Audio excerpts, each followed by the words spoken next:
Karena kan Oke. memang kantor cabangnya juga banyak kan di Indonesia itu, dari Sabang sampai Merauke. Nah, karena kantornya sudah banyak ya, saya boleh dong dapat info begini. Sebanyak apa sih alumni Fakultas Hukum di lingkungan Hmm. BTN, Mas Vivin? Nah, justru unik ya Mas Rian, kadang kita di kampus itu ngelihat nggak pernah gitu ya, apalagi kenal gitu.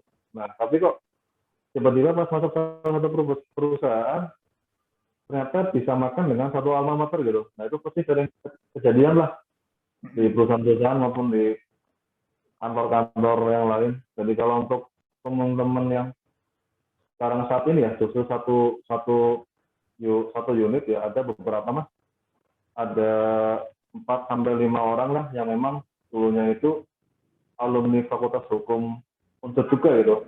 Dan itu pun ketemunya di perusahaan gitu, ataupun pas pendaftaran ketika ngobrol-ngobrol. Uniknya di situ sih. Jadi lucunya kadang kita, oh ini satu alma mater tapi kok dulu nggak pernah ketemu gitu di kampus, organisasi nggak ketemu, kemudian kuliah nggak ketemu, tapi kok nggak asing sama wajahnya gitu kan. Pas ngobrol-ngobrol-ngobrol, oh ternyata Fakultas Hukum. Jadi banyak sih mas Dian, kalau di perusahaanku sendiri 2009 pun ada, termasuk saya ya. Dulu ada juga teman-teman 2009, kemudian 2008 ada, 2005 juga ada, banyaklah yang senior-senior juga banyak mas ketemu di Itu perusahaan. kira-kira lebih lebih cocok disebut banyak atau banyak banget alumni FH yang di BTN? PTN ya.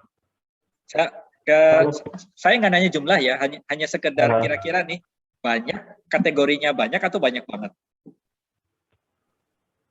banyak lah, banyak. Banyak ya. Karena ya, kalau yang saya temuin ya, selama saya di Karawaci, kemudian di Tangerang, Jakarta Cawang, Pusat, sama di Bogor, kategorinya banyak lah. Kalau misal ada di kantor-kantor lain hasilnya dari Sabang sampai Merauke ya. Bahkan pun yang sebenarnya bukan fakultas hukum pun ketemu gitu ternyata. Oh ini anak ekonomi tahun berapa deh? 2010, 2011, 2012 itu ada mas dia. Jadi nggak cuma sekedar di hukum aja kita ketemu, tapi ternyata dia alumni-alumni dari fakultas lain. Bahkan pertanian pun ada gitu. Oh ada juga Fakultas pertanian. pertanian. Iya. Ada juga, ada Itu juga. itu yang pertanian Jadi jadi apa memang nih kalau sekarang rekrutmen BTN?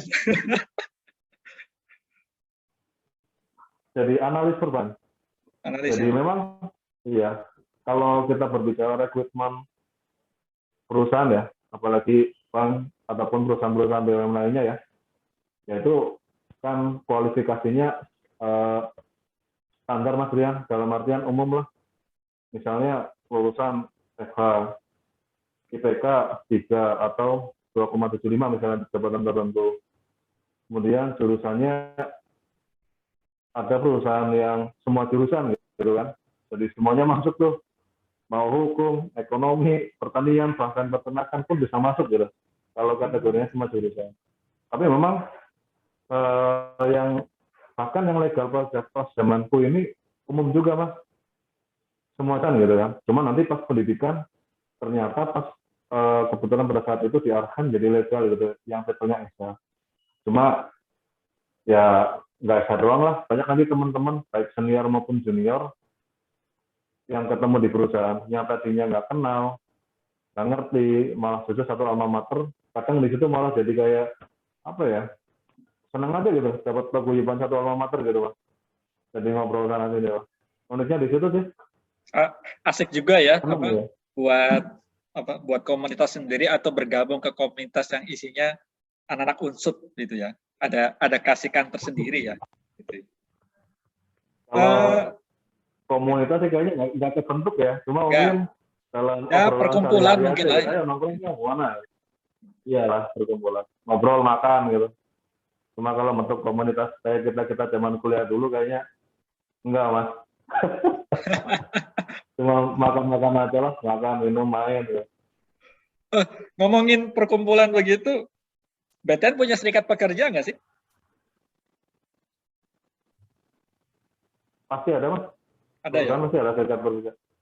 Oke. Iya.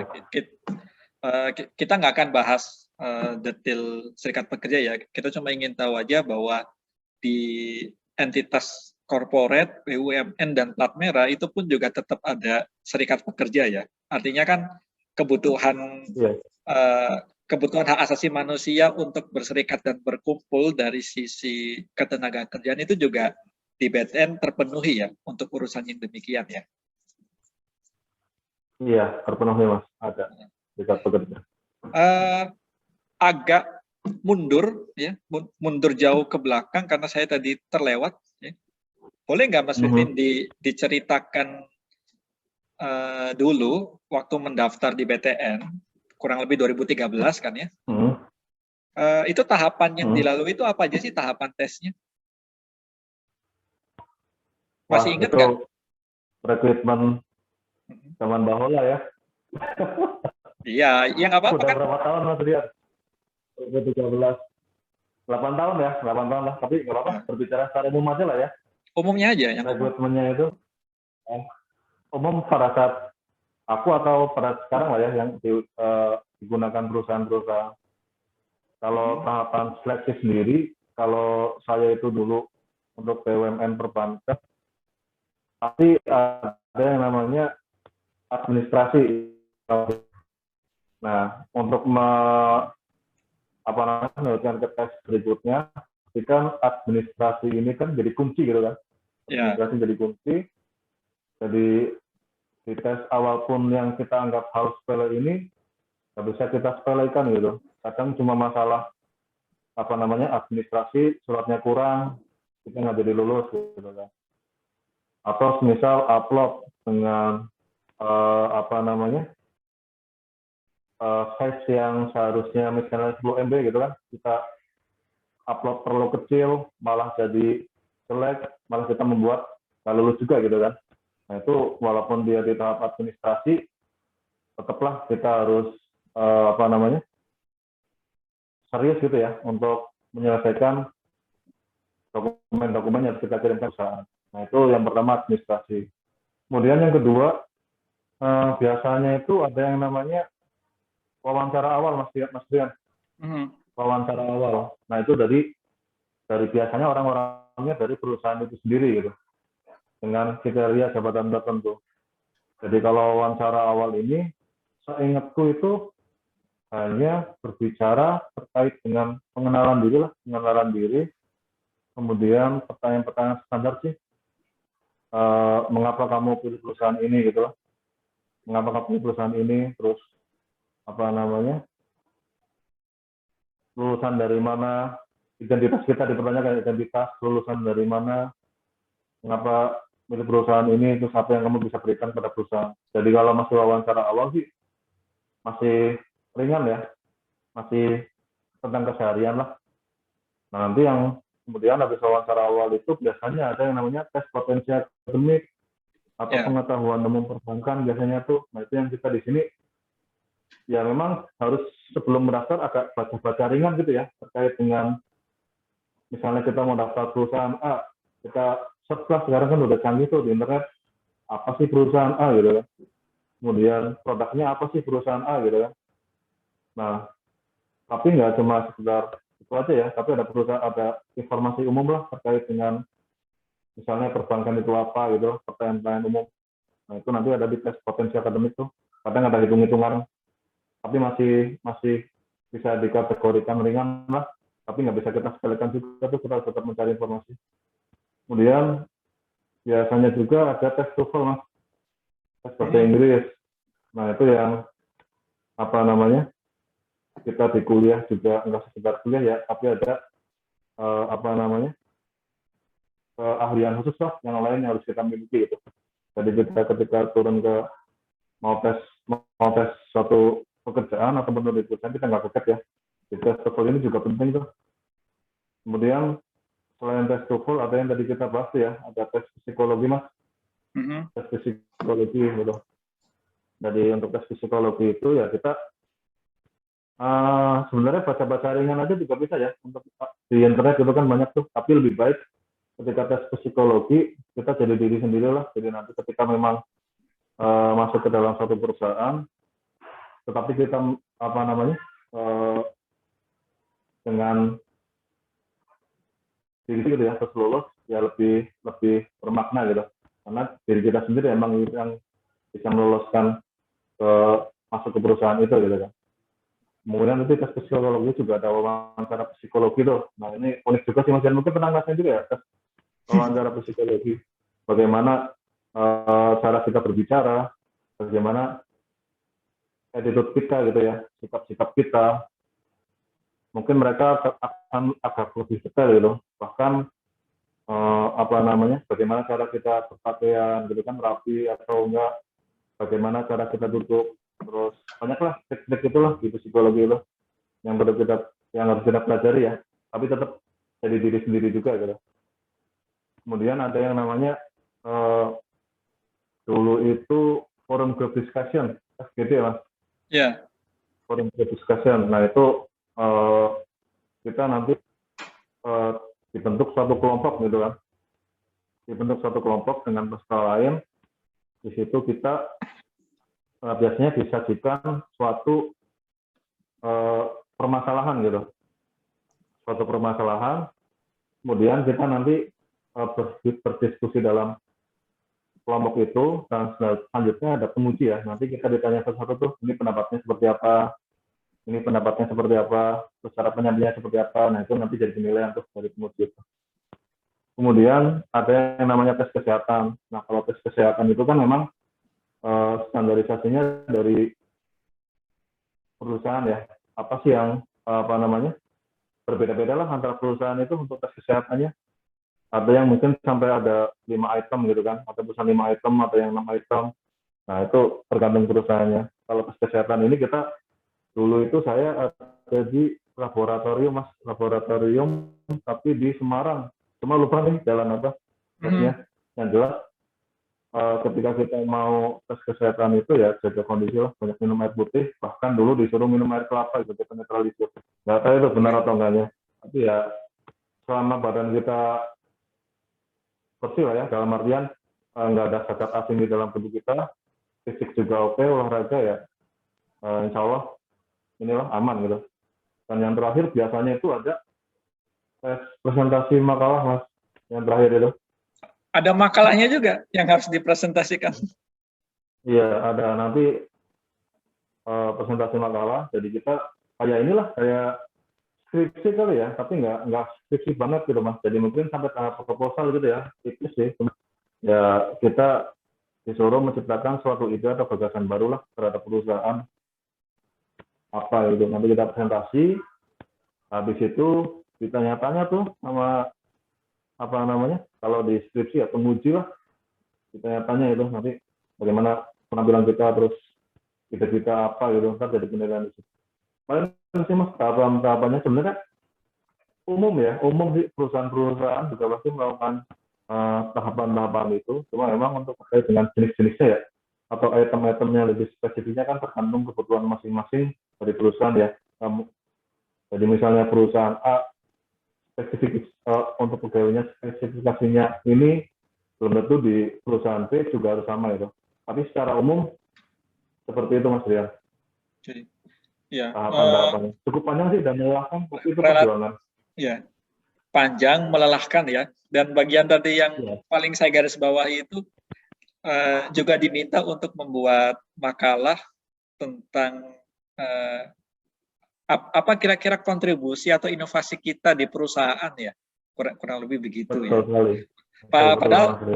Padahal kita belum masuk ya, kita belum masuk, tapi kita sudah diminta menjelaskan kira-kira kalau sudah masuk kita mau melakukan inovasi apa gitu ya. Ini kan kayaknya yang membutuhkan daya kreativitas yang lebih ya untuk melewati fase-fase seperti ini. Terus kemudian ketika sudah dinyatakan diterima ya, proses yang dilalui itu apa aja sih? Minimal sampai dengan mendapatkan SK tetap. Saya ulang ya, kayaknya suaranya putus-putus tadi. Ketika Mas Vivin sudah diterima ya, Mas Vivin sudah lolos setiap tesnya, sudah dinyatakan lolos dan diterima. Proses apa sih yang harus dilewati sampai dengan bisa mendapatkan semacam SK pegawai tetap gitu. Apa bisa nggak di-share proses yang dilewati seperti apa? Ya, nggak apa-apa. Yang secara umum ya, secara umum. Yang umum aja. Ya. Jadi kalau kita sudah dinyatakan lolos tes seleksi yang dilakukan oleh perusahaan, pasti kan kita dipanggil tuh oleh perusahaan gitu kan, dipanggil oleh perusahaan, kemudian kita ada yang namanya pendidikan, Mas Dian. Saya lupa itu pendidikannya berapa lama, tapi yang jelas ada yang namanya pendidikan pertama masuk itu ada pendidikan yang dirindam-rindam gitu, Mas, pendidikan militer ya. Nah, ada tuh pendidikan militer yang pertama, jadi kita dibentuk mental sama fisiknya ya, untuk pendidikan militer. Itu panas-panasan, jungkir balik gitu kan. Makan harus 5 menit gitu kan. Kan pengalaman juga sih bisa jadi susah. Nah, di tes militer itu udah tuh badan kita kosong segala macam gitu kan.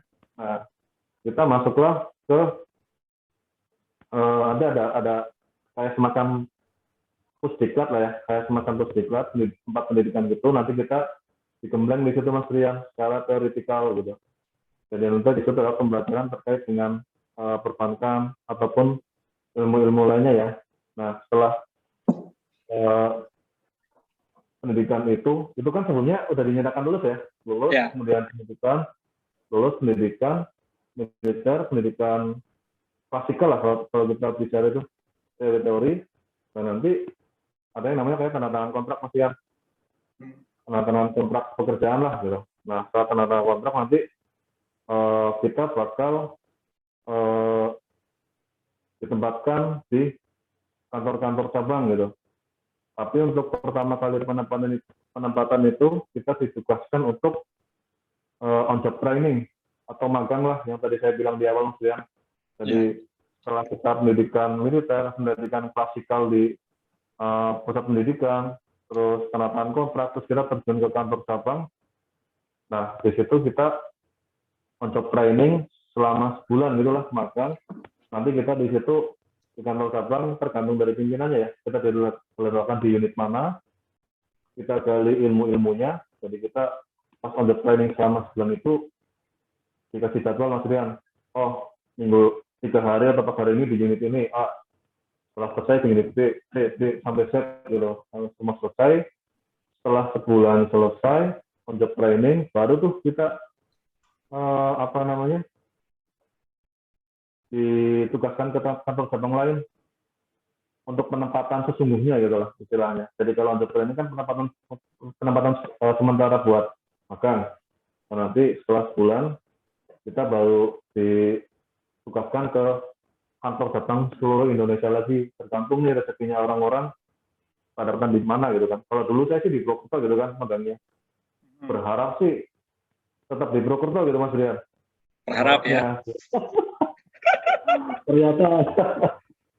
ternyata takdir mengatakan lain ya, harus menggali ilmu dulu di kota orang gitu kan. Tapi minimal masih di Jawa ya, minimal ya. Iya, alhamdulillah. Alhamdulillah ya. Belum bisa kebayang kalau di luar Jawa, Mas Rian.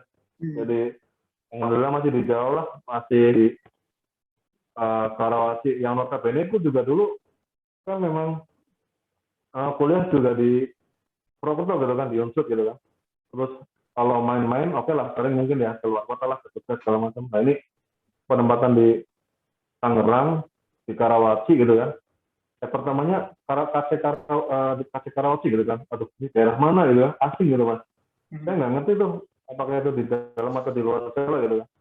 Ternyata ada yang bilang, oh itu di Tangerang Mas. Oh ya udah. Akhirnya penempatan di Tangerang tuh, di Tangerang Karawaci. Jadi itu secara awal penempatan itu Mas, jadi di Karawaci dulu. Setelah itu baru udahlah mulai masuk legal, baru nanti tergantung dengan kebijakan pimpinan ya. Jadi udah magang OJT, nanti ada ikatan 3 tahun tuh, ikatan 3 tahun. Nah setelah 3 tahun ini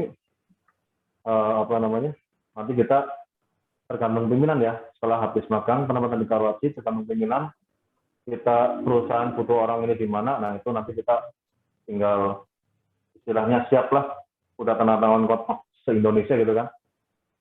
Mau penempatan perusahaan di mana aja ya kita harus siap sih pada intinya. Tapi ya kita Berarti berharapnya butuh proses kurang lebih 3 tahun ya untuk sampai dikategorikan sebagai pegawai tetap ya. iya betul. Untuk sebagai pegawai tetap kita 3 tahun. Nah, nanti kan dari 3 tahun itu kita dapat penilaian tuh di tempat yang kita tempatin itu. Oke. Bagian terakhir mungkin ya, Mas Vivin, dari skala 1 sampai 5, ya, kira-kira Mas Vivin merekomendasikan bekerja di BTN sebagai divisi legal untuk rekan-rekan atau adik-adik mahasiswa itu skalanya berapa? Dari skala 1 ke 5 ya, 5 angka yang paling tinggi. 5 Mas, pasti 5. 5 ya, oke. Bisa dijelasin ya, untuk sedikit nggak? perusahaan di BUMN pasti 5. Oke. Ya. Selain karena BTN adalah BUMN, ada hal lain nggak yang menurut Mas Vivin sampai Mas Vivin memilih skor 5 untuk merekomendasikan BTN sebagai tempat kerja?